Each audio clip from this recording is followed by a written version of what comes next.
This week's episode of the Run, Eat, Drink podcast is brought to you by listeners like you. Head on over to patreon.com/runeatdrinkpodcast and subscribe today. Fans, founders, and insiders like you help us keep the Run, Eat, Drink podcast going, and we thank you for your support. Hi, I'm Jeff Galloway, and you are listening to the Run, Eat, Drink podcast.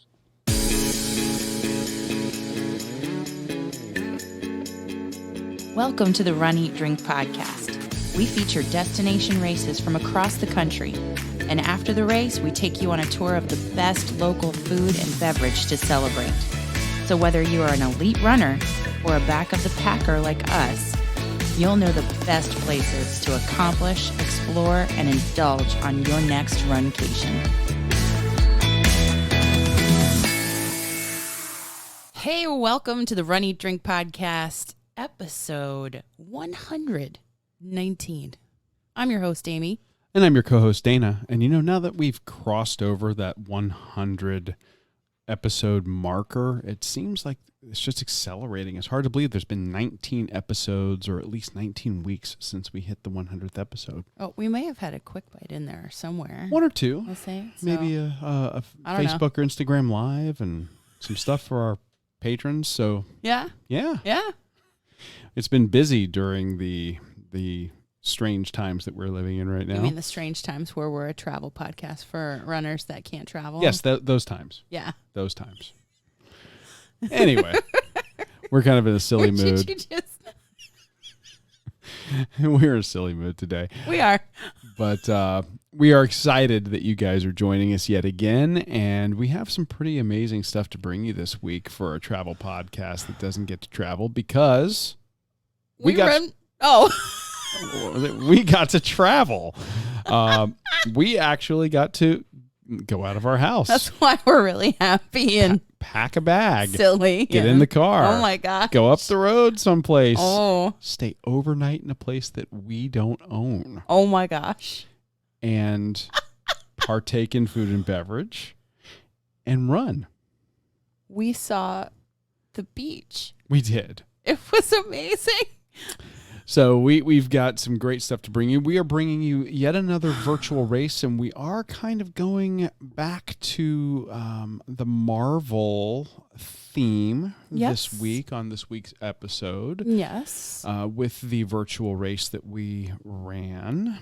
And yes, go ahead. I was going to say, and we got the info that we got the 411 on this virtual race from one of our listeners, which was awesome because we can't get enough Marvel, but it's a little bit different.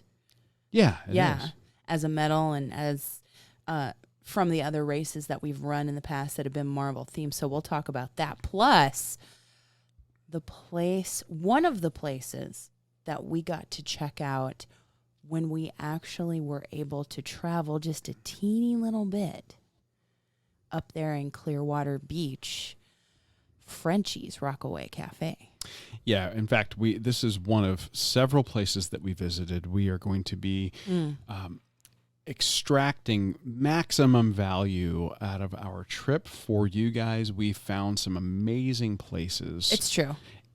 On and near Clearwater Beach, so that when you are ready to travel from wherever you may be coming from down here to Florida for some time on the white sands of Clearwater Beach, we've got some places for you to check out.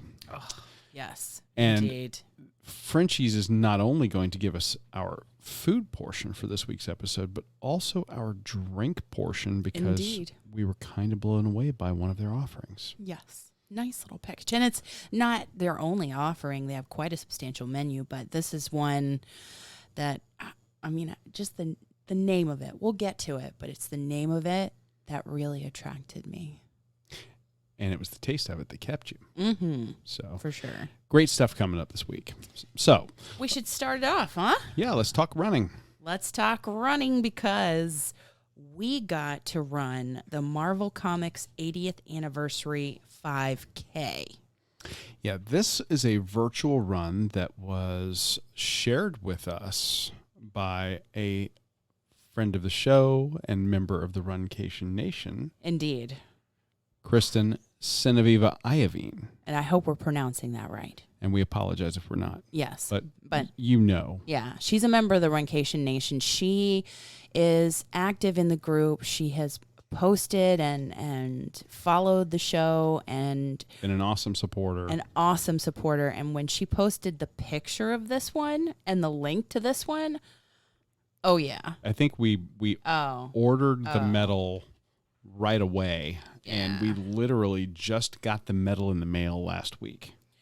Yes. Yeah, because we kind of, I guess in full transparency, we kind of just thought they would mail out the medal. Yeah. Naturally, you pay for it, you register, you get the medal. You don't have to report the results. Like most virtual virtuals. Races. But in this virtual race, they don't mail it. Until you submit your time. So we had to do a 5K. We had to go back and reread because we were like, what? Why do you think we've gotten this one already? Oh, we have to submit the time first. Yeah, I think Amy's being very kind, and she's sort of editing me for content and rating. Because how am I doing that? Because I said, where the hell is our medal we ordered weeks ago? And watch that now. We don't need an explicit tag. No. So we ordered these medals, and I'm like, where are they? And because I've been looking forward to this. I know, man. And the picture that she posted on Facebook was really cool. Yeah. But it didn't actually do the medal justice. Whoa. And listen, we did the 5K, but you could do, when you register on the registration page, they'll ask you to choose your distance all the way up to a half marathon. You could do a 10K, you could do a 5K, and it just fit in our training schedule to do a 5K because it was a 3-mile easy kind of weekend. Oh, I like how you say it was a 3-mile easy, because as opposed to the long runs are like 7, 8, 9, 10. Should I go on miles? Well, with the weather we've been experiencing, it was anything but. I know, it's true. Didn't we just officially have the first day of summer? I believe so. Something like the 20th or the 20th. I can't keep track of that, but I think it was on social media somewhere that it was the first day of summer. But listen, we have been, I think, knee deep in the heat and humidity of Florida summer, and it feels worse this year. And I don't know if that's true or that's just me. Oh, I think that it is legitimately worse. We've been having heat indices here between 100 and 110 degrees. Yeah. And before we get into like just doting on the medal, you want to talk about the run itself? Oh, yeah. So, I mean, like I said, when you register, you can register for the 5K, 10K half distance to get the medal. And then you have to submit your time to their website, and they clearly state this in your registration confirmation and give you the link, and then they mail you the medal. Oh, I didn't say it wasn't my fault. I just said it's not your fault. I didn't know when I was questioning it. It's not. I was just assuming that it was going to be sent to us without us submitting times and live and learn. But I guess that was more impetus or more motivation to get out there and get it done. Yeah. When we saw we had to submit a time. Peak Virtual Races actually provided this medal, and a portion of the proceeds go to the Make-A-Wish Foundation. Yeah. So supporting a great cause, an awesome medal, a place that will not send it to you until you submit the time. Right. And, we're people I think we've driven that point home now. You have to submit your time to get your medal. Oh, let me not beat a dead horse. It was just extra motivation, and we're not ones to phone that in and just lie about a time. Oh, no. And when we get to updating everybody about our running, I'll let you know I fought very hard for my terrible time. Mine was worse because I used the entire 5K to do drills. Yeah, but that's drills. I mean, you're working on a specific thing. But then in the distance, you also have walking time, which is way slower. Even slower. So, True. I mean, mine was like over an hour. Okay. Took me over an hour because I am trying, like you're trying with the 2040. Yes. To see about that 2-to-1 ratio. Yeah, if you're just joining or the one, podcast. Or 1-to-2 ratio, yeah. Catch people up. Yeah, if you're just joining us, if you're new to the show, welcome, first of all. Over the last few weeks, we were doing a 30K challenge that involved running a series of 5Ks, and I wanted to get to my effort, the point where my efforts gave me diminishing returns, and I was changing my interval to get to that point, and I found it at a 20-second run, 40-second walk, and I've been staying at that time, trying to get progressively faster at that ratio. So that's what we're talking about when you hear us saying that. Running and walking ratios. And so this week during the 5K, I was experimenting with half miles at 3-to-1 ratios. Ooh, okay.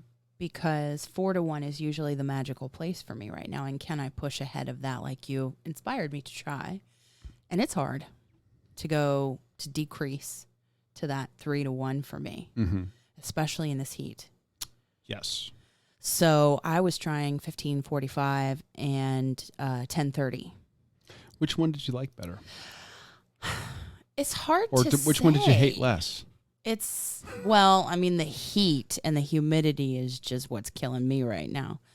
But it's hard to say just yet. I think I did better. Let me see, but I think that I did better with the 10:30. Did I do better with the 10:30? Well, it wouldn't surprise me. No, I did better with the 15:45, but it felt harder. Okay. I guess. Well, you were talking about it a few episodes ago where you like the shorter intervals. Yeah. So I'm wondering if I can get the same results out of the 10:30. Just thinking about it now after looking, because they were really close. They were within 10 seconds of each other. Okay. Those 2 half miles that I did for just to play around with those 2 different ratios. Right. I don't know. I think I need to do more research on it and see if it's a comfortable place for me to stay, or if I can perform and improve my time better with a different ratio altogether. Well, I'll be curious to see what your results end up looking like. We'll see, but I didn't do the overall 5K for time like you. I just... So this was a skills drill type week for you. Yeah. Okay. Yeah. So I, on the other hand, thought that I would stick at the 20-second run, 40-second walk interval, just like I've been saying. And my goal was to get myself, or to see if I could get myself down below a 13-minute mile with that ratio. And I can tell you with a resounding no, that did not occur. That with the heat index being what it has been over the last several days, I tried to time it between work and getting ready to travel and all that to do an evening run. And running in the evening, what I was seeing real quick was the heat index wasn't dropping nearly as much as I thought it would. I got home from work and I'm looking at the heat index. It's 101. I'm like, all right, well, let's have some dinner and wait. It should be lower by then. Sun lower in the sky. Yeah, it's lower. It's 100. Then all right, well, watch a little bit of TV for a bit. Change clothes and hydrate. Yeah, it's 95. And by the time I did this race, it was about 8:30 at night, or I did this run. It was about 8:30 at night. It was still a heat index of 90 degrees out. It was 84 degrees, brutal. 84 degree actual air temperature, 78% humidity. All the mosquitoes are out. So it was real pleasant. Yeah. And I pushed that. This was probably harder for me than it was definitely harder for me than my last run, where I reported that time just over 13 minutes a mile. I was actually slower this week by about 36 seconds a mile. I was a 13:37 this week as opposed to same interval 13:01. Yeah, much slower. But even though there was no sun in the sky, it was much more humid. Yeah. no moving air. And I just found myself really struggling with the breathing, and it was just tough. So pounded it out, did everything that I could do. It just wasn't going to be a good run day for me on that one. So I ended up, my total time on that was, well, I got to find it here, but I remember my actual, it was 41:50. So 13:37 per mile. So 36 seconds a mile slower than what I did the last time. So it was not a market improvement, but so that tells me I'm going to need to stay at this interval a little bit longer so I can try to push through. And I want to do it when I have slightly better running conditions. Yeah. So maybe early in the morning once the sun's coming up, but not all the way up, where you just start to get a little bit of air movement and maybe some of that overnight humidity burning off. Yeah. So I'm going to give that a shot this week and see how that goes. Yeah. Well, I'm going to play around more with those ratios and see, and maybe get a little bit back into the drills if my foot is feeling better. Good idea. Yeah. Yeah, you don't overdo it on the foot. Right? So. Yeah, I've been having a little bit of pain on the ball of my foot that I've talked about incessantly on the last few episodes. So I won't belabor that at all, but if it's feeling better, I'm going to try a little bit. Well, that's you getting used to standing up at work. So. Yeah. So at any rate, we did it. We accomplished the goal. Oh, I earned this medal. And I'm wearing this medal as we're recording. I'm going to tell you that I earned this medal too, because the conditions were very hot and very humid. And so I feel like I earned it as well. Well, I don't even know that I'd have felt any better if I'd have backed it down to like a 1050. I mean, it was just that humid and muggy and gross. Not even 550. I did 555 for a warm-up, and then it was still a battle. Getting acclimated to that heat over the next couple of weeks. Yeah. But yeah, so let's talk about this chunk of bling here. Awesome. Well, it's huge, first of all. It reminds me of the size of some of the Disney medals that we have gotten. It's absolutely of similar size and heft. Yes, very heavy. It's a full color medal. It's in the shape of a comic book, so of course cute. Rectangular. Looks like a comic book cover, which is great. And of course, it is celebrating 80 years of Marvel Comics. So yeah, and we did that last summer with a RunDisney Virtual Race Series. Yes, celebrating 80 years of Marvel and having the Marvel comic one that for doing all three last summer. And then we had Tony Stark, Captain Marvel, Black Panther, But this, it just gives us a chance to. It's like a throwback to the classic comic book, so it's different in that way. Yeah, the presentation is much more of an homage to the comic itself. On the cover, you have a collage of different symbols for the different comics. So you've got the Incredible Hulk, Iron Man, Thor, Captain Marvel, a web for Spider-Man, Captain America's shield, the X-Men symbol for X-Men, Fantastic Four, and Deadpool. Love it. So you got some of the classic stuff and some of the newer stuff. Yeah, and it looks like a comic book because it has the stuff at the top that is like the price, the date. You reminiscent of, a riff on the old comic book code seal. Yeah. It says limited edition across the street, and the big lettering is 80th anniversary. Yeah, I love it. And it's got a little sparkly blue background. Yeah, that didn't come through in her photos when she posted it. This has a really nice metallic sparkle. Yeah. It gives it some depth. Yeah. Which I think looks fantastic.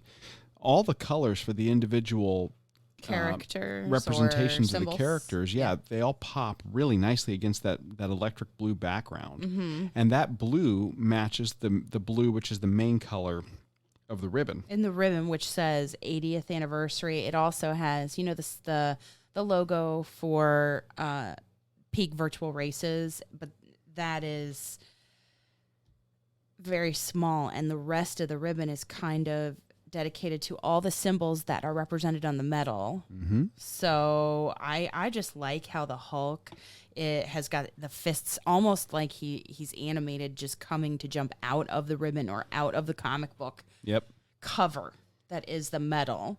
And it's so well done. It's very high quality. It's solid. It's a fun medal. Mm-hmm. And, with the popularity of Marvel Comics, of course, with the Marvel Cinematic Universe, of course, the comic books themselves, it's a great opportunity for those who are Marvel fans that maybe haven't gotten enough of a Marvel fix. Right. And you can bike this one, too. Did I say that? You could bike it. You can choose 5K, 10K half, or you can choose to bike 30 miles or 50 miles. Or you can purchase a race voucher as a gift for a friend. Oh, that's cool. So that's pretty cool. And, you can do it anytime, anywhere. It's a virtual. It's great. And if you don't necessarily think, oh, Marvel comic books, it's not kind of my thing. Maybe they've already run the 60K challenge Sure. or the 30K challenge that we Right. talked about a few episodes ago. From Metal Chasers. But if they want something different, Peak Virtual Races does have some other race themes, like Salute to Frontline Workers, where all the workers are actually Lego characters. I think that's adorable. That's pretty cool. What else do they have? This Game of Thrones. I mean, if you're a real Game of Thrones fan, If you can't get over the fact that the show's over. Even though it was such a disappointing end. Not that you're bitter. Not bitter. But, so there's a Baby Yoda one. They do, of course. Yes, I was going to say they have their Star Wars and their Marvel stuff, of course, which is great. They have a rendition on Top Gun They do. as well. They have a Christmas Vacation 30th anniversary. I think that's one of the funnier ones that they have there. A Christmas Story. So they've got a ton of really cool pop culture based metal options. And again, these are supporting charity. Oh, yeah. These are giving you that opportunity to find something that fits your interests, that gives you that external motivator to get out and keep moving, which I think is fantastic. That's the great thing about virtuals. And you can go and do them anywhere. I mean, they weren't hosting a race on Clearwater Beach while we were there. No. But- And this particular one was $25. And that was the other thing. These races are not prohibitively priced. Right. So Right. you have great opportunities that are very affordable and approachable that you can do at your convenience regardless. Yes. But in case you want a discounted price, please do not forget that we actually have a discount code for some races on the Virtual Pace Series website as well. Yes. Not the same website as Nope. the company that did this medal that we're featuring today, which we think the medal's awesome and you should go check it out. And we'll link to that in the show notes, peakvirtualraces.com. But over there at the Virtual Pace Series, they were kind enough to give all of our listeners a 10% discount just by using the code RUNEATDRINK10 at checkout.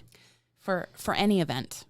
For any event. And they have virtualpaceseries.com, which we'll link to as well in the show notes, so you can check out the race themes that they have. I mean, they have a koala run. They have A toilet paper run? a toilet paper run, given the current, events.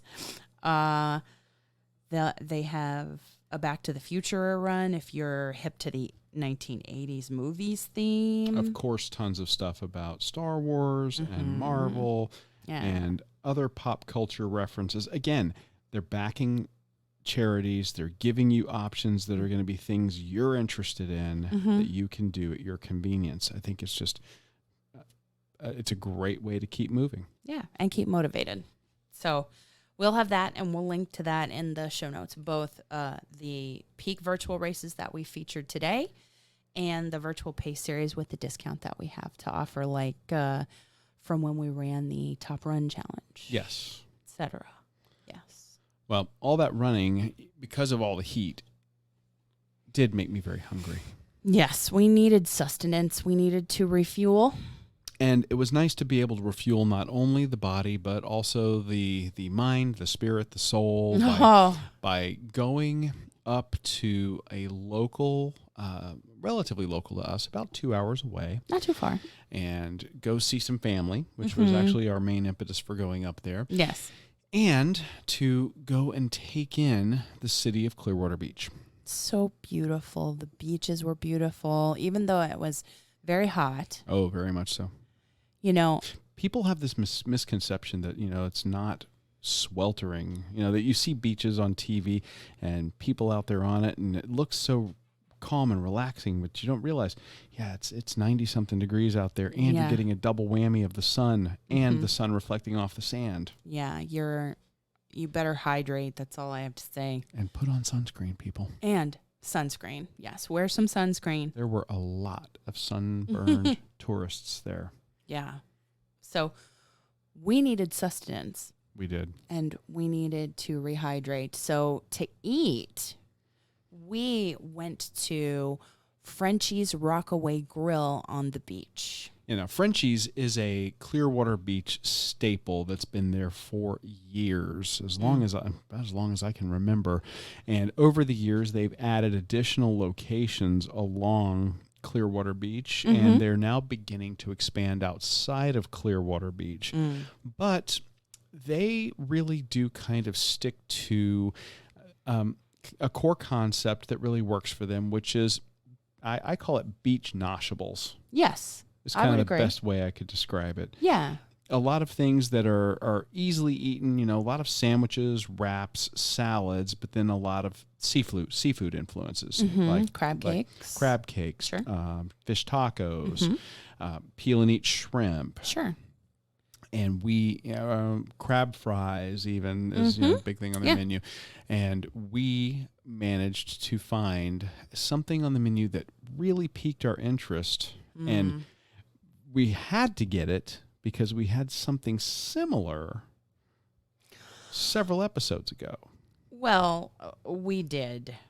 I will tell you, when we were able to travel down to Key West, we stopped off in Little Torch Key at Kiki Sandbar, and we featured the ahi tuna nachos on episode 73. And we shared photos of that, and we raved about that dish. Truly. That's an Asian take on tuna nachos. Instead of using tortilla chips, they use fried wontons.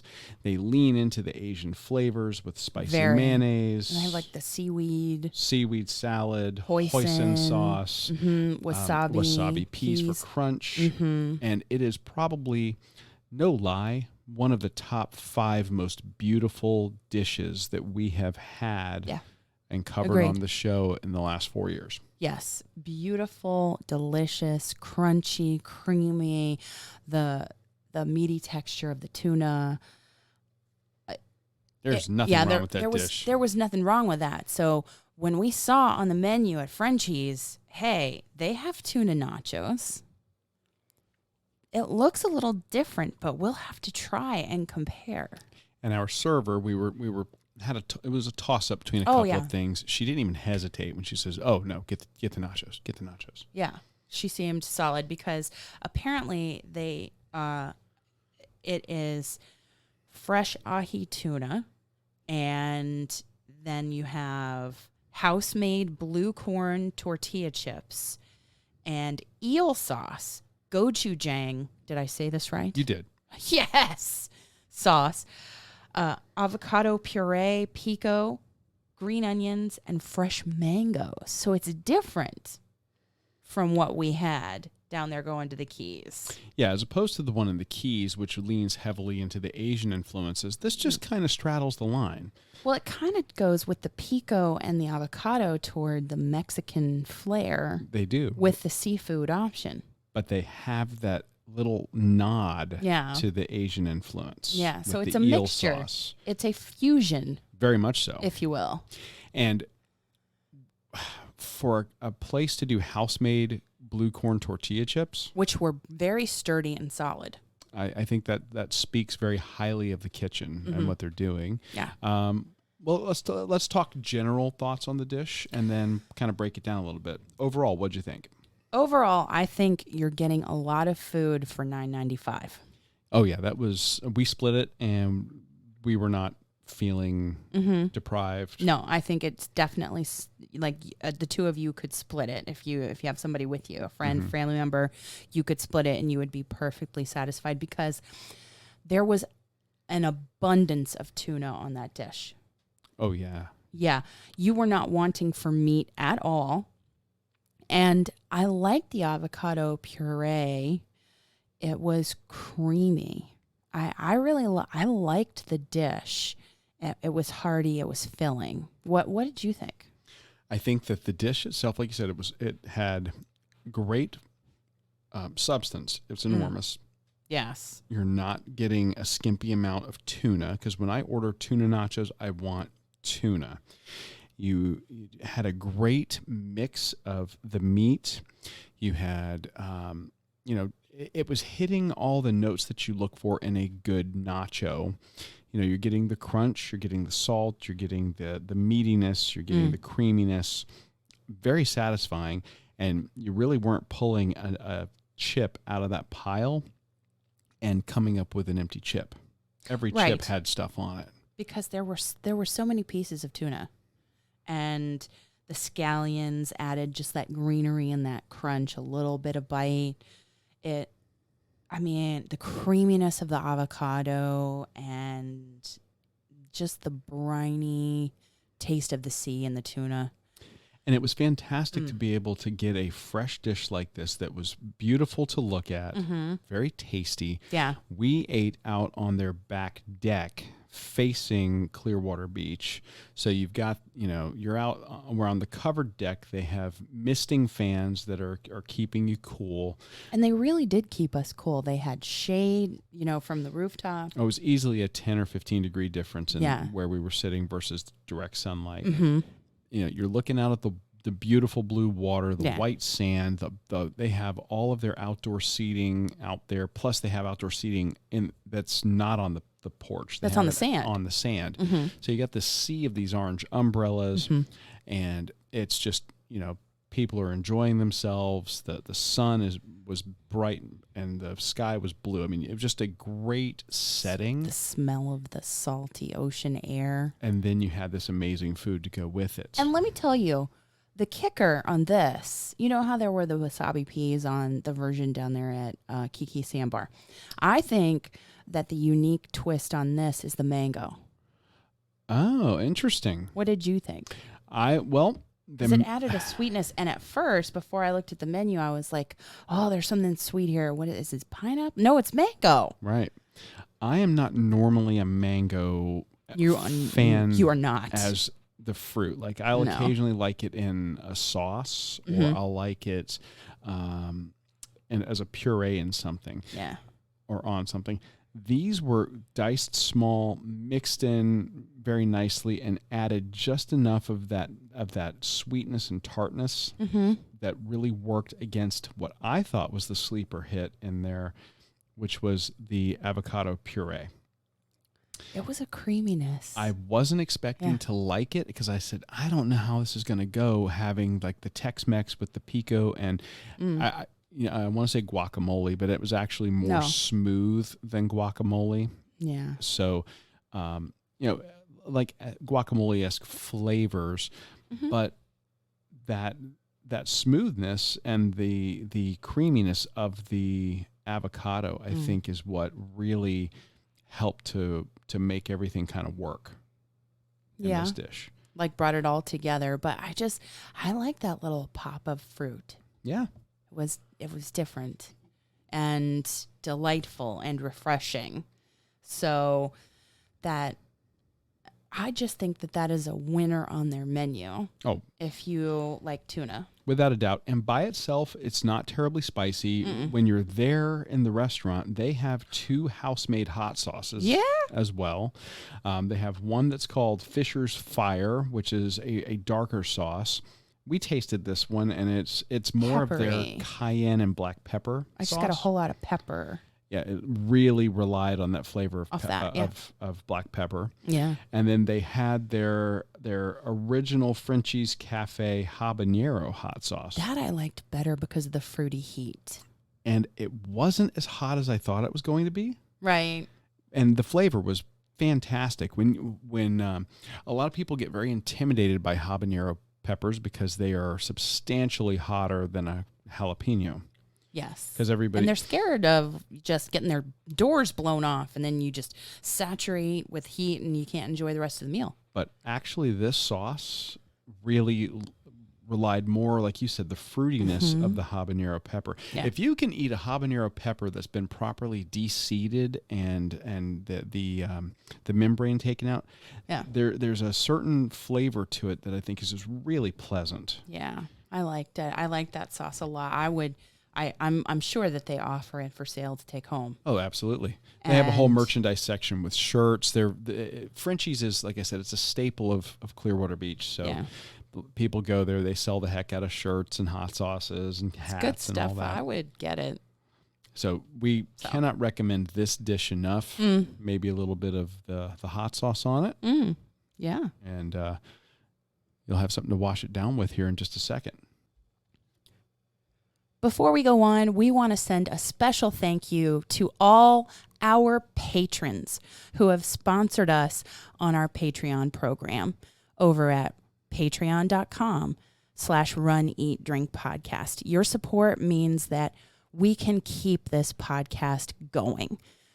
Fans, founders, and insiders have all pledged anywhere from $2 to $5 to $10 a month to help support the show. And, it doesn't sound like a lot when we say something like $2 a month. It's less than the cost of a premium cup of coffee at some coffee shops. But, sure, we're small independent podcasters. We're doing this as a passion project that we love doing. And the show's always going to be free no matter what. Indeed. This is just us providing a way for you all who have asked us, how can we support the show, to do that, and then also be able to provide some added value to you when you actually do decide that you want to sponsor the show and help us out. Yes. Our regular show, it will always be free, and we always love our listener support for the Run, Eat, Drink podcast. More than you guys know, actually. Every time we get a ding that we have a new patron, Amy's crying because she's so happy. It is so touching that number one, we're thrilled that anybody wants to listen to us at all. Yes. And that there are people out there that want to sponsor the show and help us grow and do more. I think is just, it's so heartwarming when we get those messages. And it's so great to see people at races who approach us to say, hey, we recognize your shirts. We love what you do.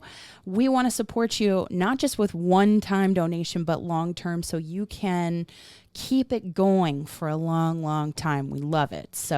And that's why when we set it up, we created 3 levels: the fan, the founder, and the insider. For $2 a month, you become a fan of the show. And what that means is, hey, you know what? Here's a couple of bucks to keep the lights on. And we're going to shout you out and say thank you and tell you how much we appreciate it, because we really, really do. That $2 a month means the world to us. Yes. For $5 a month, you become a founder. And we just recently added a couple of founders to the show, like John and Nancy. Yes. And, not only are they going to get the shout out, but we're also going to add the founder's name to our patron wall on the website. Kind of our homage or our tribute to you folks who were committing, a more substantial amount of money and saying, basically, I love what you guys are doing. I want to see more. Keep going. And then insiders. Gosh, it sounds so like super secret stuff. Exclusive. It's exclusive. But insiders get everything that a fan gets, everything that a founder gets, plus a special thank you note and some stickers in the mail. and some premium content, some really great content as part of sponsoring for $10 a month. Yeah, what a lot of people don't realize, if you're relatively new to the show, we started out as a video podcast in year 1, and to this day, when we're out doing races and we go places, we tend to have the video camera rolling. Yeah. So a lot of times we're recording kind of interesting video stuff that doesn't make the podcast episode, but is really cool. So we get a chance to share some of that. We're also shooting some extra stuff specifically for the insiders. So we have some cooking demos, coffee chats, some special interviews with people from charities that races we've run have supported. Or extended interviews. You might hear an abbreviated version on the show, but we've got some extra stuff that didn't make the cut, but it would have been good. But we try to keep the podcast episodes proper to about an hour. But this is a chance for you to get more of what you love and some inside information, some behind the scenes goodies. So if you are interested in becoming a patron, head on over to patreon.com/runeatdrinkpodcast and select your membership level. And you're going to get just the biggest heartfelt thank you from both of us, regardless of whatever level you choose. And if you're a user on Podbean has its own patron program. We've set up these exact same sponsorship levels on Podbean. So if you like the Podbean ecosystem, stick with it. Just click on the Become a Patron button at the top of our podcast page, and you'll see the same membership levels with all the same perks right there. However you become a patron of the Run, Eat, Drink podcast, we just want to thank all of you out there for supporting the show. Let's talk drinks. Drinks.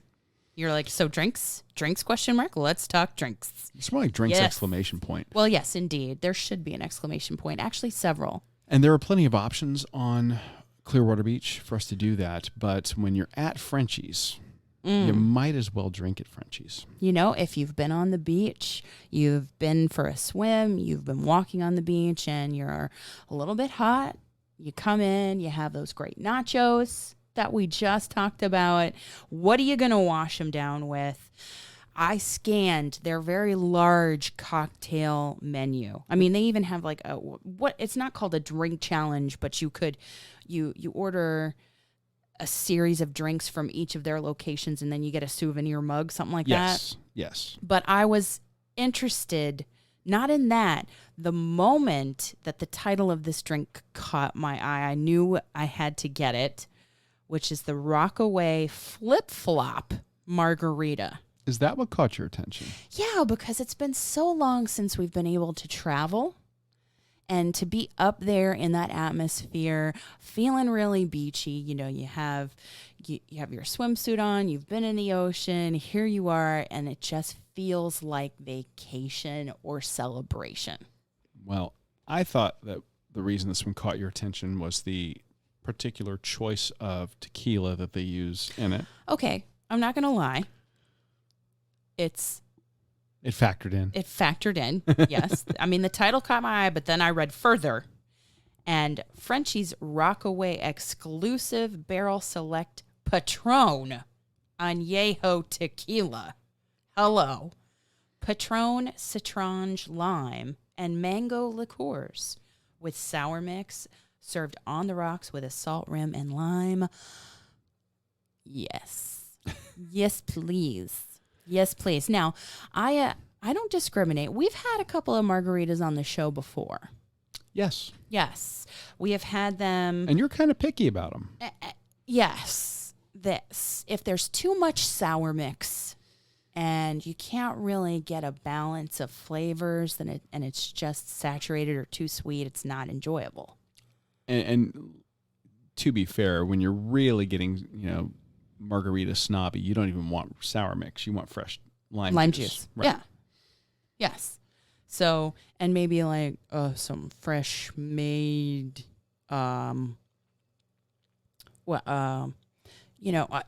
fresh, let's just say. Yeah. Right.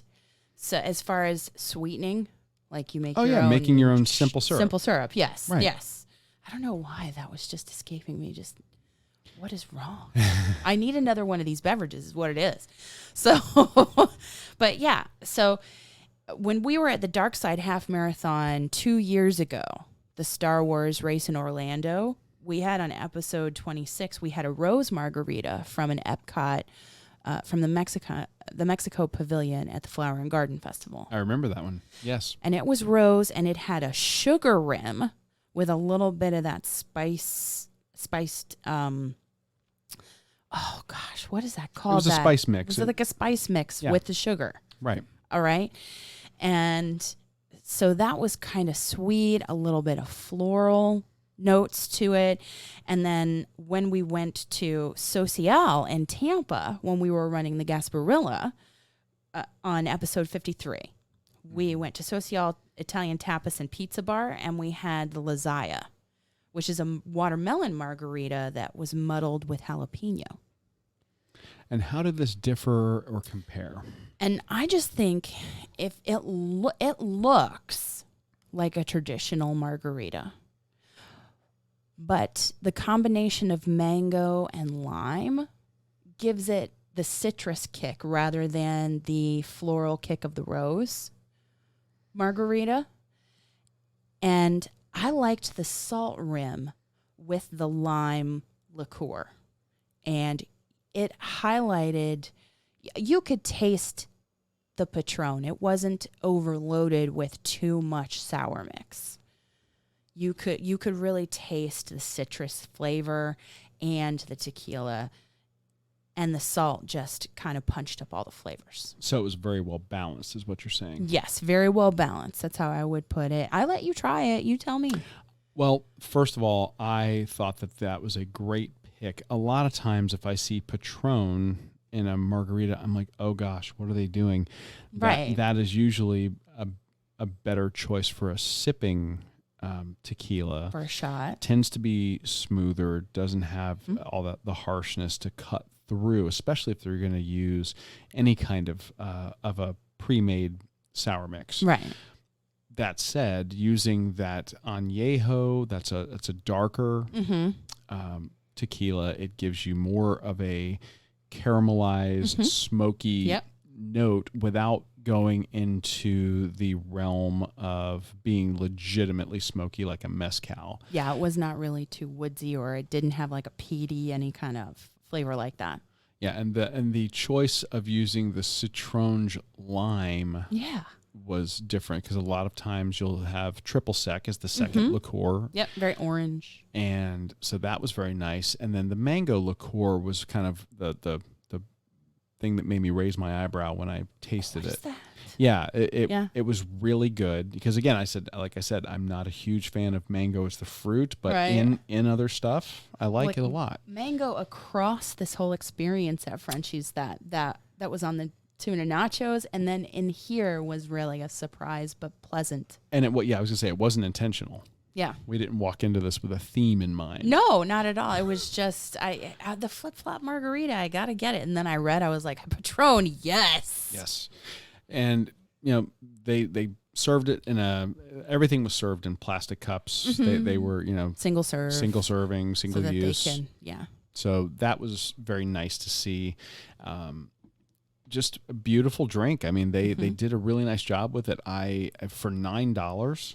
Yeah. Especially. I mean, that's not bad for a mixed drink on the beach. No. In a pretty touristy area. Yes. And the quality of the beverage that you were getting, I think, was a really nice value for your money. I do. I agree too. I loved it. I would have had another, or if we go back there, I would recommend it to anybody we were with or order it again. And I just love their space. The whole environment at Frenchy's was just like vacation or celebration to me. Yeah, and all of the Frenchy's locations are similar but not the same. Frenchy's Rockaway Grill really leans heavily into being the beach bar. Their space is designed to maximize the amount of frontage that's facing the water. They have an indoor seating area, but really most of their seating is on the porch and outside on the sand. The inside seating area does have an area for live music. Yeah. So they have a stage there. That's in the album artwork. The place is beautiful. I mean, it's very bright colors. So it's very upbeat. That is true regardless of which one of their locations you go to, but they're all a little bit different in terms of the layout and the look, but they have the same color scheme, same menu for the most part. I think they might have a couple of items different here and there at different locations. But again, if you're thinking about, beach eats, things that you can kind of eat with your hands, great items to share. I mean, they do. We've eaten at a couple of different Frenchy's locations over the years, even before doing the podcast. Yes, indeed. And we're big fans of that particular restaurant concept and restaurant itself. I mean, their individual sandwiches are enormous. They've do a lot of fresh seafood. Yeah. So the things that we're recommending to you, if that kind of piques your interest, click on the link in the show notes. Check out their menu. Yeah. You're not going to be disappointed. You're going to find something that scratches whatever beach eats itch that you might have if you're going to be visiting down there in the area of Clearwater Beach. And there's a lot on their cocktail menu. You can also, at the link in our show notes, get to the cocktail menu. So if you're out on the beach and maybe you just want a cocktail from their bar. Oh, yeah. And just to take it and hang out on the beach. Well, yeah, but I don't think you can go past their seating area. The beach area, the beach seating area. Where they're at. Yeah. Yeah. I think you have to stay in their little... Oh, open carry is not a thing on the beach, Correct. Right? I get you. Yeah. I get you. Yeah, but if you're in the area where the seating is on the beach, that is perfect. Yes. So, highly recommend Frenchy's for food and beverage. So, link in the show notes. Check them out. So, you always keep me legal. I appreciate that. I do. I do what I can to help out. Yeah. So, that does it for this week. Next week, what are we doing? Well, I was waiting. Tell me what we're doing. I was waiting for so long because I was hoping that we would get the medals in the mail, but it's the last week in June, and we have one more week to do our June 5K for the RunDisney Virtual Race Summer Series. So we have to get our Mad Tea Party 5K done next week. Okay, so we know what we're running for. We just may not have a medal in hand to talk about. Right. But we do know that the first medal in the series is themed around Mad Hatter's Mad Tea Party. Yes. Because this race series pays homage to classic Walt Disney World attractions. rides. Yes. Attraction. I'm very curious to see or to get that medal in hand. We can describe it from the website when we talk about it next week. So. Yeah, and we did we did the last two. We mentioned the Marvel one, and then the year before that was the Incredibles, which were solid. I love those. These medals are just as big and hefty and high quality as any of the RunDisney races that you might go to. Mm-hmm. So we can't wait to talk about that, break it down, let you know how our training is going. We hope your training is going very well and your virtual races are amazing this week as well. Yeah, and if you guys are running any virtual races, we would love to hear about them. Shout us out on social media and let us know what you're running. Yeah. Show us your bling. Definitely. You guys are giving us ideas about races to run. I mean, if it wasn't for Kristin Ceneviva-Iovene, we wouldn't have found this awesome Marvel race we just ran and this medal that we're doting on right here now. For sure. So let us know what you're running on social media. We're at Running Drink Podcast on Instagram and Facebook, and we're Running Drink Pod on Twitter. Easy enough to find us. We are literally everywhere. Yeah. So if you like what you hear and you want to help us keep the lights on, become a patron and support the show. Multiple patronage levels from $2 to $10, each with their own special perks. Find out more at patreon.com/runeatdrinkpodcast or on Podbean. If you're a Podbean user, go to patron.podbean.com/runeatdrinkpodcast or hit the Become a Patron button at the top of our podcast page. And we thank all of you for your support, both for listening to the show that will always be free to you from anywhere podcasts are served. And we thank our patrons for their support too. So we hope that you have enjoyed this week's episode, regardless of where you're at. If you're out on a run right now, if you're commuting to work, doing housework, or wherever you might be. For now, I'm your host, Amy. And I'm your co-host, Dana. Stay safe and well, and we will talk to you really soon. Thanks for listening to this week's episode of the Run, Eat, Drink podcast. We're having another great year thanks to your support. Don't forget to follow us on Facebook and Instagram. We're at Run, Eat, Drink Podcast. And on Twitter, we're Run, Eat, Drink Pod. You can also give us a call at 941-677-2733 or send us an email at info@runeatdrink.net. Visit our website at runeatdrink.net and click on the subscribe link so you don't miss a minute. Find out how you can support the show at patreon.com/runeatdrinkpodcast. Accomplish, explore, and indulge right along with us. We'll talk to you next time.